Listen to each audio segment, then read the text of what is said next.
Top 1. The Cilician Pirate Confederacy. In 67 BCE, reports began flooding into the Roman Senate from every corner of the Mediterranean. Grain ships bound for Rome vanished without a trace.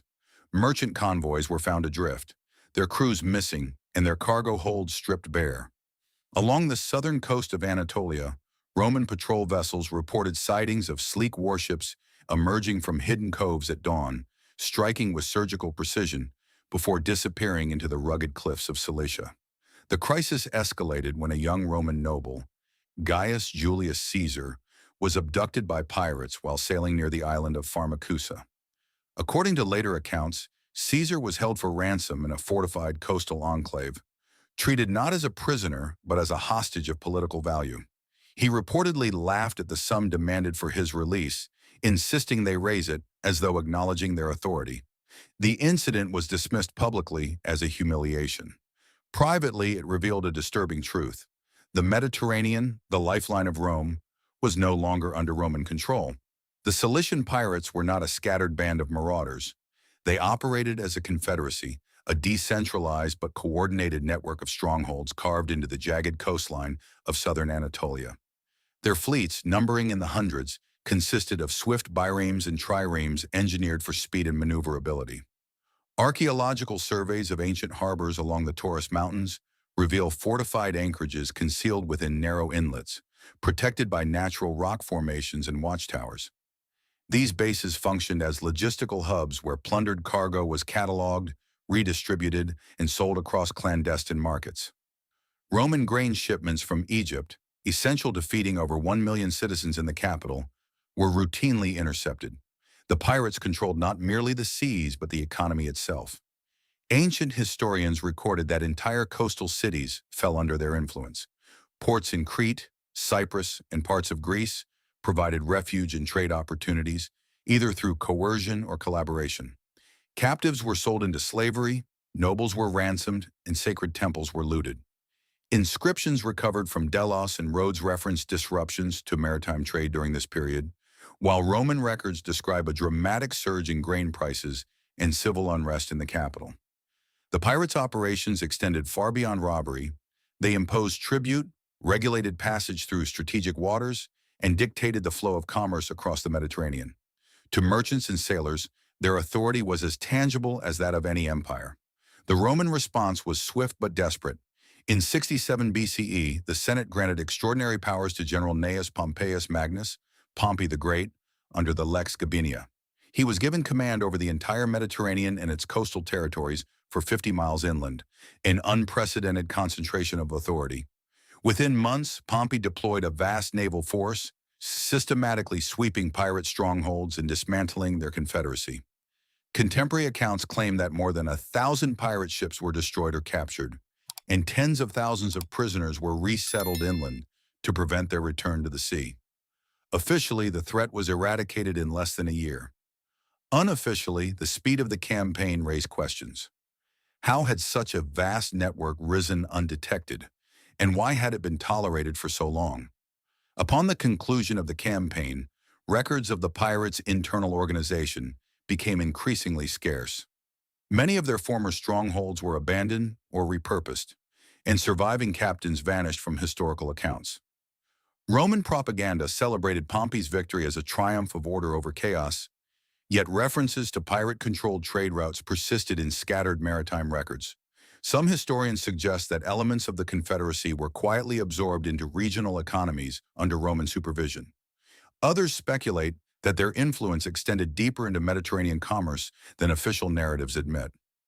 If the Cilician Confederacy truly controlled the lifeblood of Rome, its grain supply, trade routes, and coastal cities, then their power rivaled that of the Republic itself. They were not merely thieves operating in the shadows. They were architects of an alternative order upon the sea, enforcing their own laws, collecting tribute, and commanding allegiance through fear and necessity. The Mediterranean eventually returned to Roman dominion, but for a brief and unsettling moment in history, the empire's greatest sea became a realm governed not by senators or emperors, but by men history chose to call pirates. Top 2. The Xiongnu warlord Modu Chanyu. In 209 BCE, amid the windswept grasslands north of the Great Wall, a signal arrow pierced the sky. Fired from the bow of a young nomadic prince named Modu, it was not intended as a weapon, but as a test of loyalty. According to ancient chronicles, Modu ordered his warriors to shoot whatever his arrow struck. When he aimed at his prized horse, they obeyed. When he targeted his favorite wife, they hesitated and were executed. Finally, he loosed the arrow toward his own father, Tuman Chanyu, ruler of the Xiongnu. This time, every rider released their arrows without hesitation. The old chieftain fell beneath a storm of iron. In that moment, Modu seized control of the Xiongnu Confederation, transforming a fractured band of raiders into a formidable empire of the steppes. What followed was not merely a succession, it was the birth of a power that would terrify imperial China for centuries. The Xiongnu were masters of the open plains, their lives defined by mobility, discipline, and survival. Mounted on hardy steppe horses capable of traveling vast distances without rest, their warriors wielded composite bows crafted from horn, wood, and sinew, deadly weapons capable of piercing armor from over 500 feet away. Chinese military records describe their tactics as elusive and relentless. They advanced without warning, striking settlements, seizing livestock, and vanishing into the horizon before imperial armies could respond. Entire frontier towns were abandoned as waves of Xiongnu cavalry swept across the northern borders, disrupting agriculture and crippling trade routes that connected the heart of China to Central Asia. Under Modu Chanyu's rule, the Xiongnu evolved beyond mere raiders. He forged alliances with neighboring tribes, unified them under a strict military hierarchy, and instituted a system of tribute and diplomacy that rivaled the political sophistication of the Han dynasty. Archaeological discoveries in Mongolia and Inner Asia reveal elaborate burial mounds containing gold ornaments, lacquerware, and silk textiles, evidence of both wealth and cultural exchange. Chinese envoys recorded that the Xiongnu demanded silk, grain, and princesses from the Han court as part of peace agreements known as Heqin. These treaties, often framed as diplomatic marriages, were in reality acknowledgments of Xiongnu dominance over the northern frontier. The threat posed by Modu's confederation forced the Han dynasty into defensive measures of unprecedented scale. Sections of earlier fortifications were expanded and reinforced, forming what would later be known as the Great Wall of China. Imperial armies were dispatched northward in costly campaigns, yet victory proved elusive. The Xiongnu's mastery of guerrilla warfare allowed them to dictate the terms of engagement, striking swiftly and retreating into the vastness of the steppe. Han historians describe them not as mere bandits, but as an empire equal in power, commanding territories that stretched from Manchuria to the Altai Mountains. Their influence extended deep into the Silk Road, controlling trade between East and West, and shaping the economic landscape of Eurasia. Despite their prominence, the historical records surrounding the Xiongnu remains fragmentary and enigmatic. Much of what is known derives from Chinese chronicles such as the Shiji and the Hanshu, texts composed by imperial historians whose perspectives were shaped by conflict and rivalry. Few written records survive from the Xiongnu themselves, leaving their language, origins, and internal governance shrouded in uncertainty. Archaeological findings continue to challenge long-held assumptions, suggesting a complex society with diplomatic networks, artistic traditions, and technological innovations previously unrecognized by mainstream scholarship. Over time, the Xiongnu Confederation fragmented under internal pressures and sustained military campaigns by the Han dynasty. By the 1st century CE, their power waned and many tribes migrated westward, possibly contributing to the movements of nomadic peoples that later reshaped Europe. Yet their legacy endured. The Great Wall stands as a silent testament to their influence, a monumental barrier erected not against an empire recognized by history, but against a confederation often dismissed as marauders. If Modu Chanyu and his horse archers could compel one of the world's greatest empires to pay tribute, construct vast fortifications, and reshape its foreign policy, then the distinction between bandit and sovereign becomes blurred beyond recognition. To the Han dynasty, they were raiders from the steppe. To their own people, they were rulers of an empire without walls. Top 3. The Scythian Raider Kings. In 513 BCE, the armies of the Persian Empire marched northward under the command of King Darius I, determined to subdue the elusive Scythians who roamed the vast Eurasian steppe. The campaign began with confidence. Persian forces crossed the Bosporus on a pontoon bridge and advanced deep into the northern plains, expecting a decisive confrontation. Instead, they encountered silence. Villages lay abandoned, wells were poisoned, and the horizon stretched empty in every direction. Days turned into weeks as the invaders pursued an enemy that refused to stand and fight. Supplies dwindled, morale faltered, and confusion spread among the ranks. According to Herodotus, a single message eventually reached Darius, a cryptic gift from the Scythian kings, a bird, a mouse, a frog, and 5 arrows. Interpreted as a warning, it signified that unless the Persians could fly like birds, burrow like mice, or hide in the marshes like frogs, they would perish beneath Scythian arrows. The campaign ended in failure. The empire had faced not an army, but a civilization that turned the land itself into a weapon. The Scythians were masters of the steppe, nomadic warriors whose lives revolved around mobility and survival. Mounted on swift horses bred for endurance, they carried composite bows capable of striking targets with lethal precision from distances exceeding 500 feet. Their tactics, later known as mounted guerrilla warfare, allowed them to strike suddenly and disappear into the vast grasslands before their enemies could respond. Greek historians describe them as ghost-like riders who could fire arrows and retreat with uncanny accuracy, a maneuver later termed the Parthian shot. To settled civilizations, they were unpredictable and untouchable, controlling the trade routes that connected Europe, Central Asia, and the Near East. Archaeological discoveries across the Eurasian steppe have revealed the true scale of Scythian power. Burial mounds known as kurgans, scattered from Ukraine to Siberia, contain elaborate grave goods, gold ornaments, finely crafted weapons, and textiles preserved in permafrost. The frozen tombs of Pazyryk in the Altai Mountains uncovered richly decorated saddles, intricately woven carpets, and the tattooed remains of Scythian nobility, evidence of a sophisticated culture concealed beneath their reputation as raiders. These findings suggest a hierarchical society ruled by warrior elites who commanded vast territories and controlled the movement of goods along early trade corridors that would later form part of the Silk Road. The Scythian kings did not merely raid, they dictated the flow of commerce across the steppe. Greek colonies along the Black Sea, including Olbia and Pantikapayan, relied on Scythian protection to maintain trade in grain, livestock, and precious metals. In return, tribute flowed northward, reinforcing Scythian authority over the region. Their influence extended so far that even the Persian Empire, at the height of its power, failed to subjugate them. By refusing conventional warfare, the Scythians demonstrated a strategic sophistication that challenged the military doctrines of the ancient world. Despite their dominance, the Scythians left no written records of their own, and much of what is known about them comes from Greek historians, whose accounts blend admiration with fear. Over time, their presence faded from the historical stage, replaced by successive nomadic confederations that inherited their tactics and territories. Yet their legacy endured in the military strategies of later steppe empires, from the Sarmatians to the Mongols, whose mounted archers would reshape the course of Eurasian history centuries later.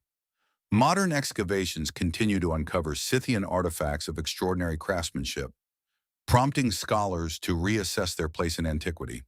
Far from being mere marauders, they were architects of a transcontinental network that connected distant civilizations through trade, warfare, and diplomacy. Their dominance over the steppe created a balance of power that neither Persia nor Greece could easily disrupt. The land itself served as their fortress, and mobility was their greatest weapon. If the Scythian kings could defy the might of Darius I, dictate the movement of commerce, and command allegiance across thousands of miles without building cities or fortifications, then their authority transcended the label of banditry. They were rulers of an empire without walls, sovereigns of the open horizon, whose dominion existed not in stone, but in motion. Top 4. The Nabatean Desert Lords. In the 3rd century BCE, caravans traveling across the Arabian desert began disappearing without explanation. Laden with frankincense, myrrh, spices, and precious textiles destined for the markets of the Mediterranean. These caravans were the lifeblood of ancient commerce.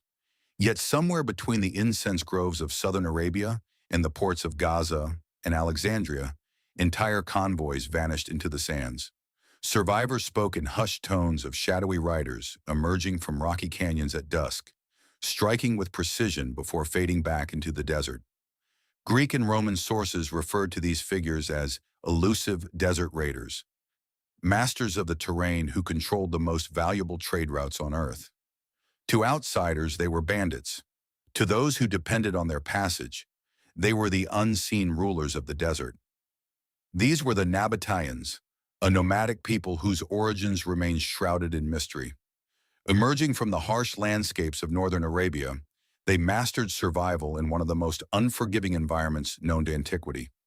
Unlike conventional raiders, the Nabateans wielded knowledge as their greatest weapon.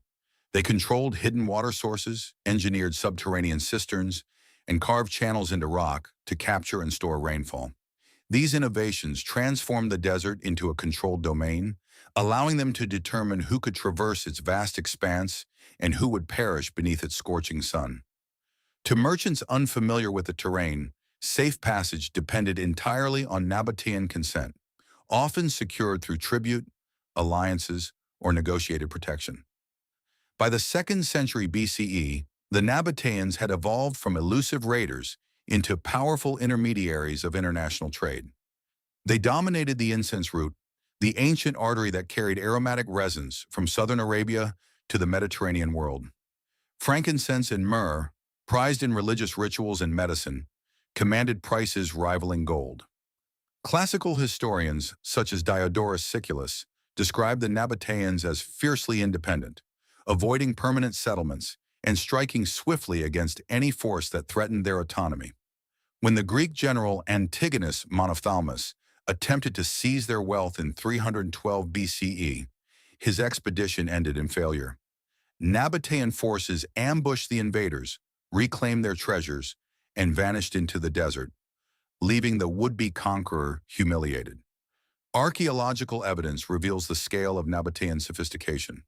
At Petra, their legendary capital carved into rose-red sandstone cliffs, an advanced network of dams, aqueducts, and reservoirs sustained a thriving urban center in the heart of the desert. These hydraulic systems allowed the Nabateans to control water with remarkable precision, transforming Petra into a secure hub of commerce and diplomacy. Caravans from Arabia, Egypt, Syria, and Mesopotamia converged there, exchanging goods under Nabatean supervision. Far from being mere raiders, they imposed tariffs, regulated trade, and maintained a monopoly over one of antiquity's most lucrative economic corridors. Despite their prosperity, the Nabateans left relatively few written records of their own, and much of their history survives through the accounts of foreign observers. Greek and Roman writers often portrayed them as cunning desert bandits, yet their architectural achievements and extensive trade networks suggest a highly organized society governed by strategic vision rather than lawless ambition. Over time, their influence expanded into a recognized kingdom, forging diplomatic ties with powerful neighbors while preserving their autonomy. In 106 CE, the Roman Empire annexed Nabatea as the province of Arabia Petraea, integrating its trade routes into imperial infrastructure. Officially, their independence ended. Unofficially, their legacy endured in the arteries of commerce they had forged across the desert. Following the Roman annexation, Petra's prominence gradually declined as maritime trade routes eclipsed overland caravans. The once vibrant city faded into obscurity, its monuments buried beneath shifting sands and forgotten by the outside world.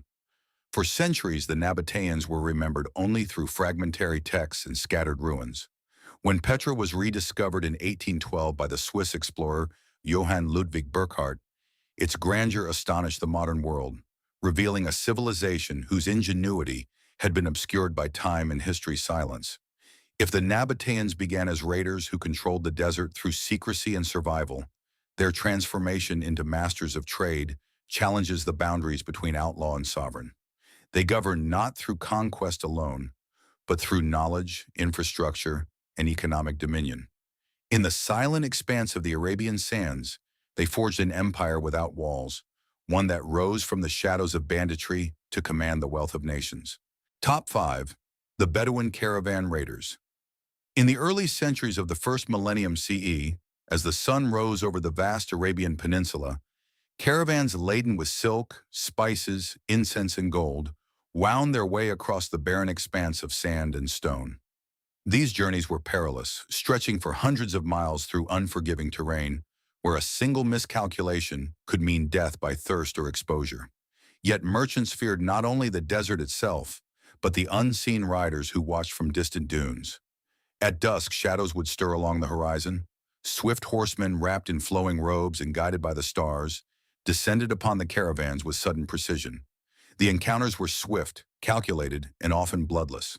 Goods were seized, tribute demanded, and then, as silently as they had appeared, the raiders vanished into the night.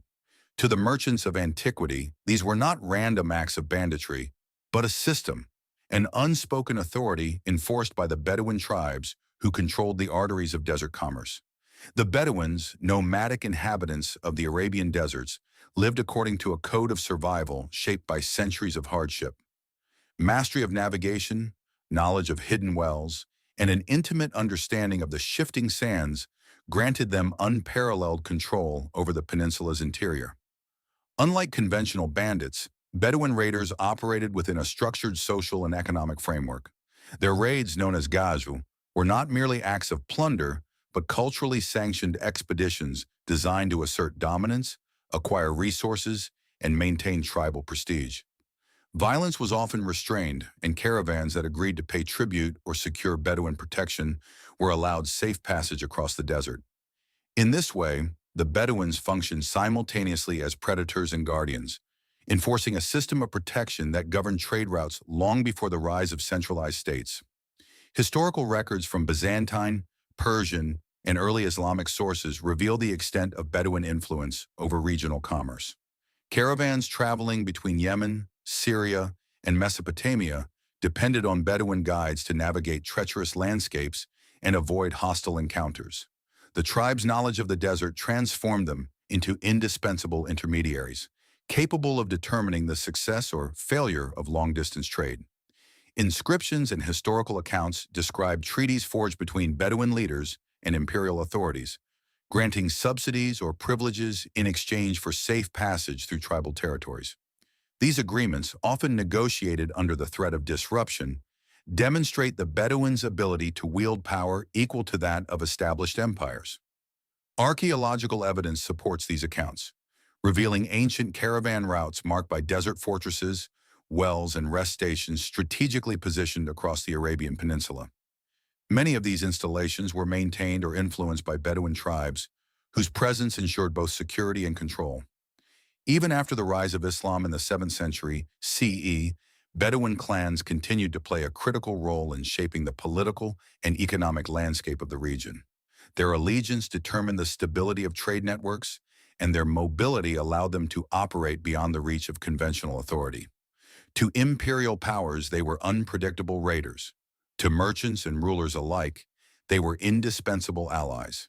Despite their prominence, the Bedouins left few written records of their own, and their history survives primarily through oral traditions and the writings of foreign observers. These accounts often portray them as lawless nomads, yet such depictions obscure the complexity of their social structure and the strategic sophistication of their operations. The Bedouin Code of Honor, governed by customs of hospitality, loyalty, and retribution, created a balance between conflict and cooperation that sustained desert life for centuries. Their authority was not imposed through fortresses or armies, but through reputation, mobility, and an intimate knowledge of the land. As maritime trade routes gradually supplanted overland caravans, the Bedouins' influence over commerce diminished, yet their legacy endured. The ancient caravan trails they once controlled remain etched into the geography of the Middle East, silent reminders of a time when the desert itself was governed by those who understood it best. Their role as both raiders and protectors shaped the evolution of trade, diplomacy, and cultural exchange across one of the world's most inhospitable regions. If the Bedouin tribes could dictate the movement of caravans, negotiate with empires, and command tribute across vast deserts without constructing cities or monuments, then their authority transcended the label of banditry. They were not merely raiders of the sands, but custodians of the desert's invisible highways, sovereigns of a realm defined not by borders, but by knowledge, honor, and survival. Top 6. The Illyrian pirate queen, Tuta. In 230 BCE, Roman merchants sailing along the Adriatic Sea began to vanish without warning. Cargo vessels bound for the Italian peninsula disappeared between the rugged coastlines of Illyria and the Greek colonies of Epirus. Survivors who reached Roman harbors spoke of swift warships emerging from hidden coves, their sails dark against the horizon, their prows cutting silently through the water. These ships bore the insignia of Queen Tuta, ruler of the Ardean kingdom, whose dominion stretched along the eastern Adriatic. What Rome dismissed as piracy soon revealed itself to be something far more troubling, a sovereign power enforcing its authority upon the sea. When Roman envoys were dispatched to demand an end to the attacks, one was murdered upon leaving Tuta's court. The message was unmistakable. The Adriatic was no longer under Roman protection. Queen Tuta rose to power following the death of her husband King Agron around 231 BCE.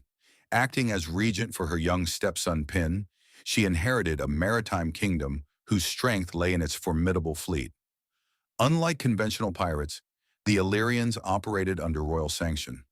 Their swift, maneuverable vessels, known as lembi, were designed for speed and surprise, capable of navigating the narrow inlets and rocky coves that dotted the Illyrian coastline. From these natural strongholds, Illyrian sailors launched coordinated raids on merchant convoys, intercepting ships laden with grain, timber, and precious metals. Greek and Roman sources describe their tactics as precise and relentless, striking at dawn or dusk before vanishing into the labyrinth of the Adriatic's islands and peninsulas. Archaeological discoveries along the Dalmatian coast support these accounts. Remnants of fortified harbors, watchtowers, and naval installations suggest a structured maritime network rather than disorganized piracy. Under Tuta's rule, Illyrian fleets extended their reach southward, capturing key coastal cities such as Phoenix in Epirus, and threatening the vital trade routes that connected Greece and Italy. Classical historians, including Polybius and Appian, recorded that Greek merchants were forced to pay tribute for safe passage, effectively acknowledging Illyrian dominance over the Adriatic. What Rome perceived as lawlessness was, in reality, a system of economic control enforced by a sovereign authority. The situation escalated when Roman ambassadors confronted Tuta in 229 BCE, demanding an end to Illyrian raids. According to historical accounts, Tuta replied that while she could restrain her officials, it was not the custom of Illyrian rulers to interfere with the private ventures of their subjects. Shortly thereafter, one of the envoys was assassinated, allegedly by Illyrian agents. The incident provided Rome with the justification it needed. The Roman Republic declared war, launching the First Illyrian War, the first naval conflict in its history beyond the Italian peninsula. Roman forces under the command of consuls Gnaeus Fulvius Centumalus and Lucius Postumius Albinus advanced across the Adriatic with unprecedented speed. Within months, key Illyrian strongholds fell to Roman control. Tuta retreated to the fortified city of Rizan, where she was ultimately compelled to surrender in 227 BCE. The terms of peace stripped her of most of her territory, limited her naval power, and prohibited Illyrian ships from sailing south of Lissus without Roman permission. Officially, the Illyrian threat was extinguished. Unofficially, the conflict marked Rome's emergence as a dominant naval power in the Adriatic. Despite her defeat, Queen Tuta's legacy endures as one of the most formidable figures of antiquity. To Roman historians, she was a pirate queen whose defiance threatened the stability of Mediterranean commerce. To her own people, she was a sovereign ruler defending the traditions and autonomy of Illyria. The line between piracy and statecraft, between outlaw and monarch, blurred beneath her command. Her reign demonstrated that control of maritime trade could rival the authority of empires, compelling Rome to project its power beyond its traditional borders. Today, the ruins of Illyrian fortresses and harbors remain scattered along the Adriatic coast, silent witnesses to a time when the sea was governed not by imperial decree, but by a queen who ruled through speed, strategy, and defiance. Her story survives in fragments of ancient texts and weathered stone, a testament to a sovereign whose authority challenged the might of Rome itself. If Queen Tuta's fleets could dominate the Adriatic, disrupt international trade, and provoke the Roman Republic into its first overseas war, then her rule transcends the label of piracy. She was not merely a raider of merchant ships, but the architect of a maritime power that forced an empire to reckon with a queen. Top 7. The Indo-Scythian Warlords. In the late 2nd century BCE, rumors spread along the trade routes of Central Asia of a new power advancing from the northern steppes. Caravans traveling through the Oxus Valley began arriving late, or not at all. Fortified towns along the fringes of Bactria reported raids by mounted warriors clad in scale armor, their banners unfamiliar, their tactics swift and unforgiving. Greek chroniclers describe them as nomadic invaders from beyond the horizon, appearing without warning and vanishing into the vast grasslands.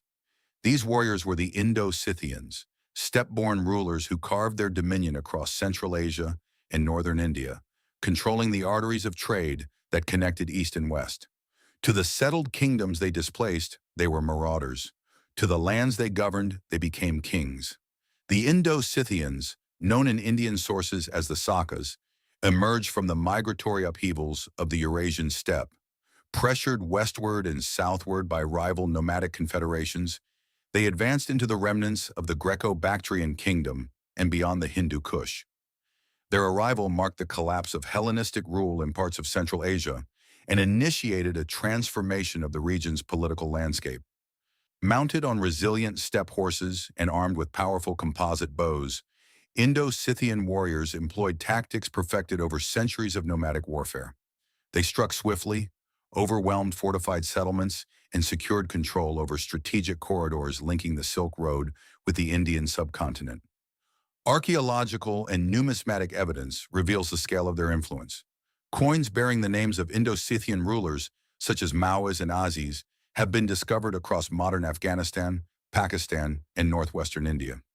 These coins, inscribed in Greek and Kharosthi scripts, reflect a fusion of Hellenistic and Indian traditions, illustrating the Indo-Scythians' ability to integrate into and govern diverse cultures. Excavations at ancient urban centers such as Taxila have uncovered artifacts indicating sustained trade and cultural exchange under their rule. Far from being transient raiders, the Indo-Scythians established structured administrations, maintained diplomatic relations, and facilitated commerce along routes vital to the movement of silk, spices, and precious metals. Control of these trade networks granted the Indo-Scythian warlords immense economic and strategic power. Caravans traversing the Silk Road were subject to their authority, paying tribute in exchange for safe passage through territories that stretched from the steppes of Central Asia to the fertile plains of the Indus Valley.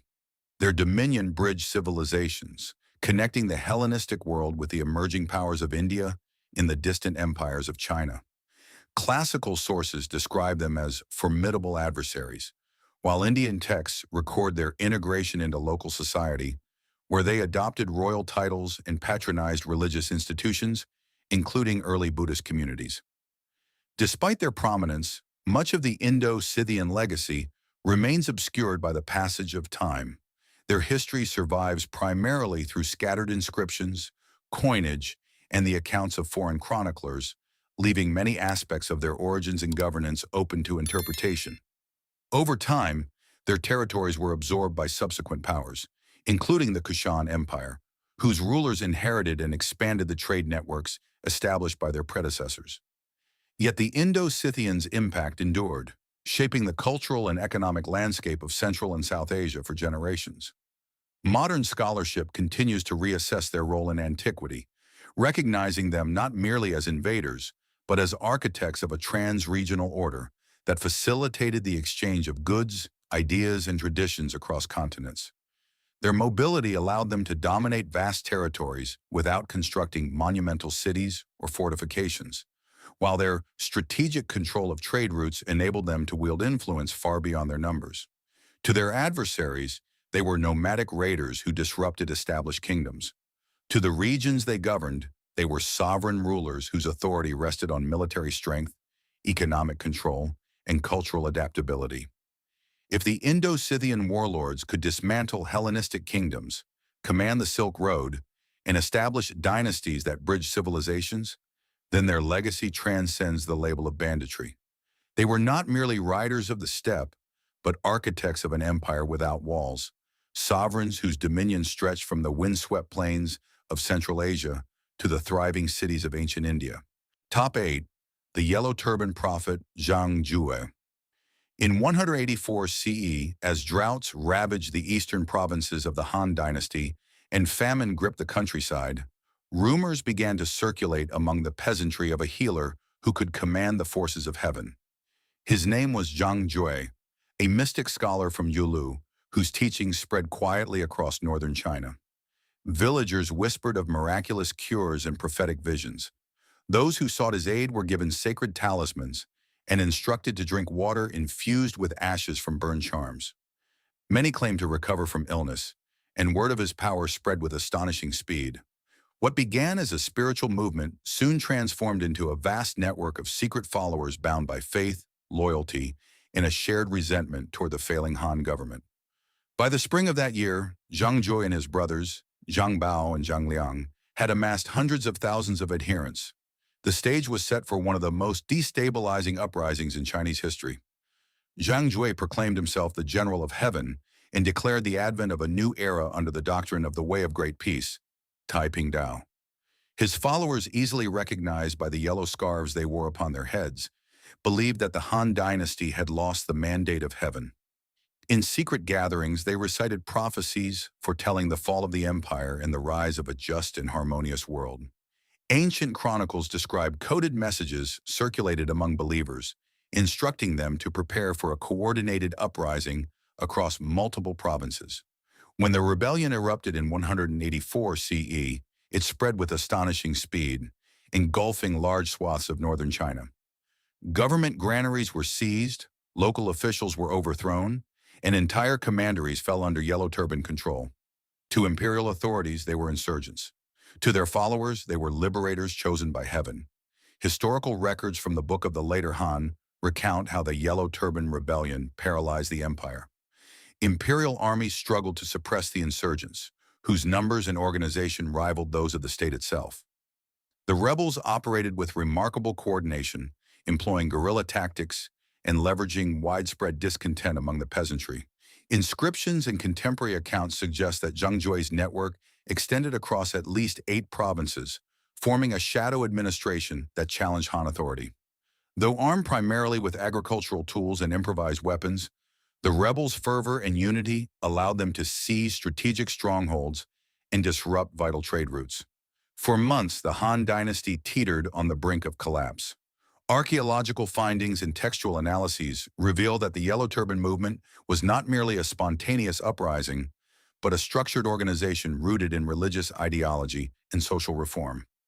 Zhang Jue's teachings blended Taoist philosophy with millenarian prophecy, promising the restoration of cosmic balance through the overthrow of corrupt rule. Scholars have noted that the movement's hierarchical structure, complete with designated leaders and regional commanders, resembled that of a parallel government operating beyond imperial control. This fusion of faith and rebellion transformed Zhang Jue from a healer into a revolutionary figure whose authority extended across vast territories. The Han court responded with overwhelming force. Generals such as He Jin and Cao Cao were mobilized to crush the rebellion, leading to a series of brutal campaigns that eventually suppressed the insurgents. Zhang Jue himself died during the conflict, reportedly from illness, and his brothers were slain soon after. By the end of the year, the Yellow Turban Rebellion had been largely quelled. Official histories recorded the uprising as a calamity swiftly overcome. Yet the consequences proved far more enduring. The suppression of the rebellion weakened central authority, empowered regional warlords, and set in motion the events that would lead to the fragmentation of the Han dynasty and the emergence of the Three Kingdoms era. Despite its defeat, the legacy of Zhang Jue and the Yellow Turbans persisted in legend and historical memory. Imperial records portrayed them as rebels and heretics, yet their movement reflected the grievances of a population burdened by famine, corruption, and inequality.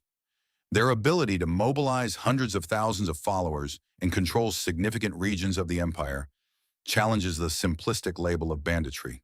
They governed through ideology, commanded loyalty through faith, and reshaped the political landscape of ancient China. If Zhang Jue and his yellow turban leaders could rally an empire's oppressed, disrupt imperial authority, and carve out territories beyond the reach of the Han court, then their power transcended that of mere insurgents. They were not simply rebels in yellow scarves, but architects of a revolutionary force that nearly toppled one of history's greatest dynasties. Top 9. The Blemmyes Desert Raiders. In the late 3rd century CE, Roman outposts along the southern frontier of Egypt began reporting unsettling disturbances. Patrols stationed near the Nile's cataracts encountered abandoned watchtowers, plundered caravans, and shrines desecrated in remote desert sanctuaries. Traders traveling between Nubia and the Mediterranean vanished without a trace, their goods scattered across the sands. Survivors spoke of swift raiders emerging from the barren expanse beyond the Roman border, mounted on camels and horses, striking with calculated precision before disappearing into the uncharted deserts of Nubia. These attackers were known to the Romans as the Blemmyes, enigmatic desert warriors whose presence haunted the empire's southern frontier. To imperial authorities, they were nomadic bandits. To those who lived along the Nile, they were an independent power beyond Rome's reach. The Blemmyes inhabited the harsh territories between the eastern Sahara and the Red Sea, a region defined by unforgiving heat, jagged mountains, and vast stretches of arid wilderness. Mastery of this environment granted them unparalleled mobility and strategic advantage.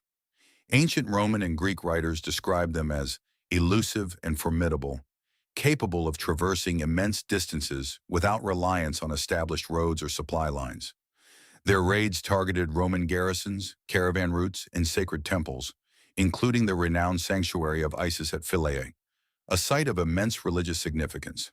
Inscriptions from the region reveal that the Blemmyes not only plundered, but also occupied and controlled portions of Lower Nubia, asserting authority over key trade corridors linking Africa with the Mediterranean world. Archaeological discoveries along the Nile Valley corroborate these accounts. Fortified Roman outposts at Talmus and Primus show evidence of repeated attacks, while inscriptions and treaties preserved on temple walls document diplomatic engagements between Roman officials and Blemmian leaders. These records suggest that the Blemmyes were far more than disorganized raiders. They functioned as a tribal confederation capable of negotiating with one of the most powerful empires in history. In the 4th and 5th centuries CE, Roman authorities entered into formal agreements with Blemmian chieftains, granting them access to grazing lands and pilgrimage rights at Philae in exchange for peace. Such treaties indicate a level of political organization and recognition that blurred the boundary between outlaw and sovereign. Classical sources, including those of Procopius and Olympiodorus, portray the Blemmyes as both feared adversaries and indispensable intermediaries in desert commerce. Their control of caravan routes across Nubia enabled them to regulate the flow of gold, ivory, incense, and exotic animals destined for Roman markets. Merchants traveling through these territories often relied on Blemmian protection, offering tribute to ensure safe passage. This system of negotiated authority allowed the Blemmyes to maintain influence over vast regions without constructing permanent cities or fortifications. Their power was rooted in mobility, environmental knowledge, and the strategic exploitation of trade networks. Despite their prominence, much of the Blemmyes' history remains obscured by fragmentary records and the biases of Roman chroniclers, who frequently depicted them as mythical or monstrous figures. Some ancient writers even describe them as headless men, a legend that likely arose from misinterpretations or cultural misunderstandings. Modern scholarship, supported by archaeological evidence, has dispelled these myths, revealing a complex society capable of diplomacy, warfare, and economic control. Their disappearance from historical records in the 6th century CE coincides with shifting trade patterns and the expansion of Byzantine authority in the region, suggesting that their decline was gradual rather than abrupt. The ruins of Roman fortresses and temples along Egypt's southern frontier stand as silent witnesses to centuries of conflict and negotiation with the Blemmyes.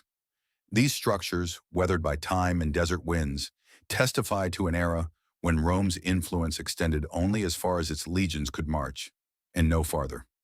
Beyond those limits lay a domain governed not by imperial decree, but by the authority of desert tribes who understood the land better than any conqueror. If the Blemmyes could challenge Roman authority, control the arteries of trade along the Nile, and secure treaties with the empire itself, then their legacy transcends the label of banditry. They were not merely raiders of the desert frontier, but sovereign custodians of Nubia's invisible highways, rulers without walls whose dominion endured beyond the reach of Rome. Top 10. The Gotland Sea Kings. In the early centuries of the first millennium CE, merchant vessels navigating the cold, mist-covered waters of the Baltic Sea began reporting encounters with unidentified fleets emerging from the northern horizon. These ships were sleek, narrow, and swift, their hulls cutting silently through the dark waters at dawn. They appeared without warning along vital trade routes linking Scandinavia, the Slavic lands, and the distant markets of Byzantium and the Islamic world. Caravans traveling by river toward the Baltic vanished, their cargo never reaching its destination. Survivors spoke of disciplined crews who seized goods with calculated efficiency before disappearing into the labyrinth of islands scattered across the sea.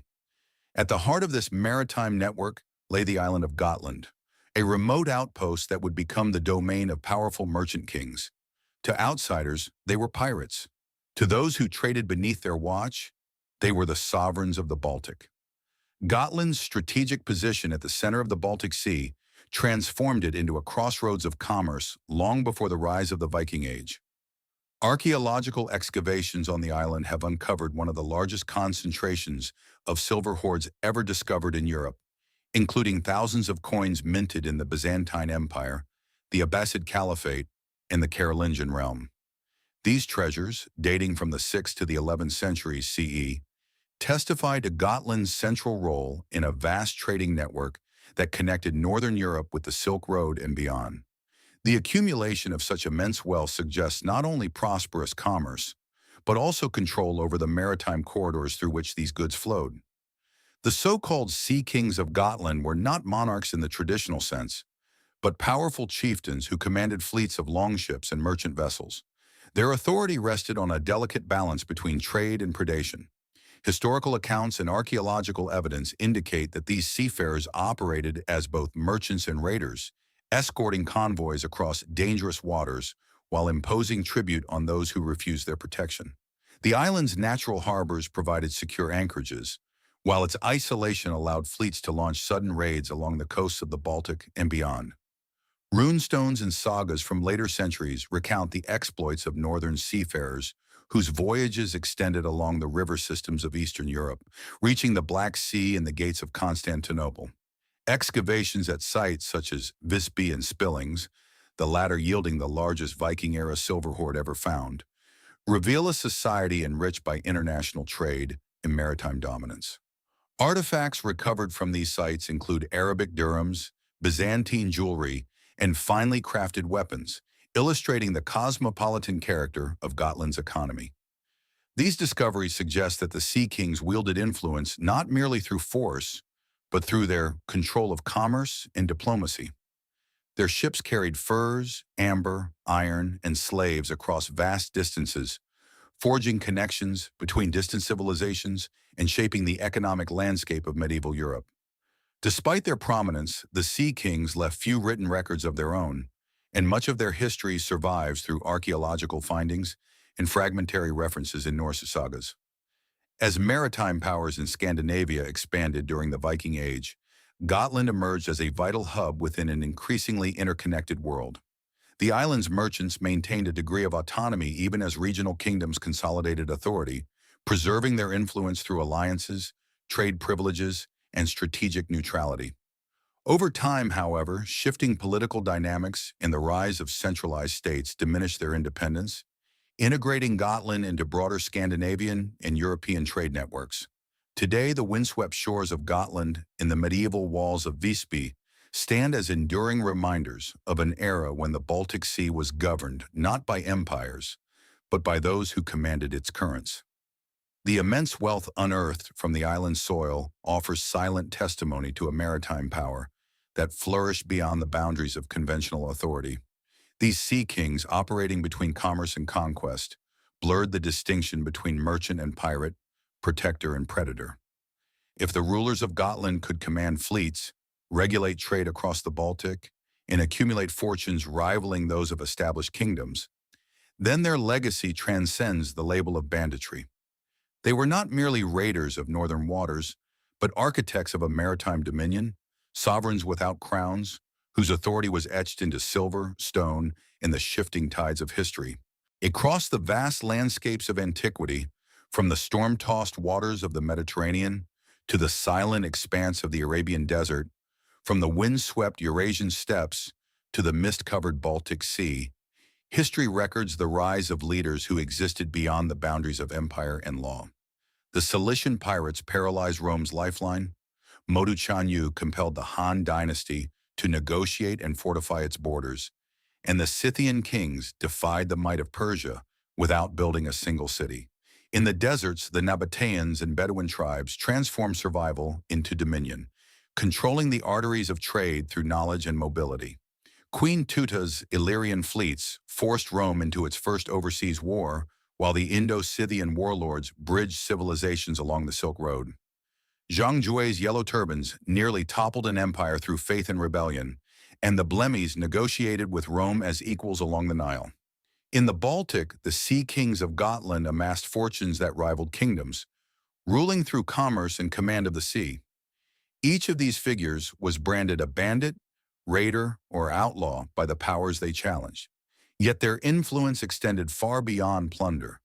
They controlled trade routes, governed territories, negotiated treaties, and shaped the destinies of civilizations. Their authority did not arise from crowns or imperial decrees, but from mobility, strategy, and an intimate mastery of the environments they ruled. In many cases, they established systems of power that rivaled and at times surpassed those of recognized states. History written by empires often reduced these leaders to criminals or rebels, but archaeology, ancient chronicles, and the enduring remnants of their dominion tell a more complex story, one of alternative powers that flourished outside the structures of conventional rule. They were architects of invisible empires, sovereigns without thrones, whose legacies reshaped the political and economic landscapes of the ancient world. When those branded as outlaws could command armies, control economies, and negotiate with empires as equals, the line between bandit and ruler becomes indistinguishable. Were these ancient bandit leaders truly criminals, or were they simply kings whom history refused to recognize? If these stories of ancient outlaws have changed the way you view the boundaries of power in history, please subscribe and like the channel. We are unearthing the hidden chronicles that time tried to bury. Help us cultivate the future of historical discovery. The next treasury of lost knowledge will be opened soon.